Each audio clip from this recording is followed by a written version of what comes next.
Medina என்பது ஹஜ்ஜினுடைய வழிபாட்டில் ஒரு அம்சம் அல்ல, ஹஜ்ஜினுடைய வழிபாட்டில் ஒரு அம்சம் அல்ல. ஆனாலும் கூட காலங்காலமாக நம்முடைய முன்னோர்கள் எல்லோருமே ஹஜ்ஜு செய்துவிட்டு மதீனா செல்வது வழக்கம். முதல்ல மதீனா போயிட்டு அப்புறம் மக்கா வர்றது நல்லதா, அல்லது மக்கால போய் ஹஜ்ஜை முடிச்சுட்டு மதீனா வர்றது நல்லதான்னு சொன்னால் உலமாக்கள் சொல்லுவாங்க, யாருக்கு முதல் ஹஜ்ஜோ வாழ்க்கையில் ஹஜ்ஜு செய்கிறாரோ அவர் முதல்ல மக்கா போய் ஹஜ்ஜை முடிச்சுட்டு அப்புறம் மதீனா போகிறது சுன்னத்து. யாருக்கு மறு ஹஜ்ஜு அடுத்தடுத்த ஹஜ்ஜு செய்கிறாரோ அவருக்கு சுன்னத்து முதல்ல மதீனா போகிறது, முதல்ல மதீனா போகணும், அதுக்கப்புறம் மக்கா போகிறது சுன்னத்து. இதெல்லாம் அந்த காலத்தில் பயணங்களை அவங்கவுங்க தன்னிச்சையாக முடிவு செய்வாங்க. அதனால் இந்த சுன்னத்தை பேண முடியுது.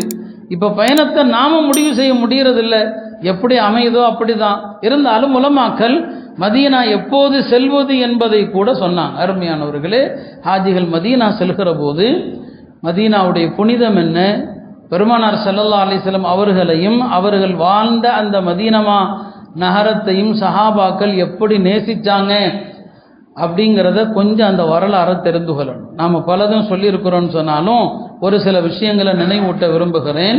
ஹஜ்ரத் ஜாபிர் ரலியல்லாஹு அன்ஹு அவர்கள் ஒரு பயணத்தில் பெருமானாரோடு இருந்தாங்க. அந்த பயணம் முடிந்து திரும்புகிற நேரம் மக்கள் எல்லாம் அவரவர் வந்த ஒட்டகத்தில் வேகமாக புறப்பட்டுட்டாங்க. ஜாபிர் ரலியல்லாஹு அன்ஹு அவர்கள் ஒரு இடத்துல தன்னந்தனியாக நிற்கிறாங்க. நபி ஸல்லல்லாஹு அலைஹி வஸல்லம் கேட்டாங்க, என்ன ஜாபிர் எங்கே நிற்கிறீங்க, என்ன விஷயம்னு சொல்லி. என் ஒட்டகத்தை காணோன்னு சொல்லி சொன்னாங்க. அப்படியா, இந்த இடத்துல போய் பாரு உன் ஒட்டகம் நிற்கும் அப்படின்னாங்க. ஜாபிருக்கு ஆச்சரியம், என்னடா இப்படி சொல்கிறாங்க. வந்து பார்த்தாரு, இல்லை ஒட்டகம் இல்லை.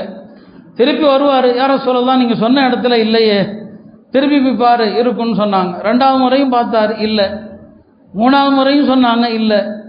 4வது முறை பெருமானார் ஜாபிருடைய கையை கூப்பிட்டு கொண்டு எந்த இடத்த சொன்னாங்களோ அந்த இடத்துக்கு வர்றாங்க, அங்கே ஒட்டகம் இருக்குது.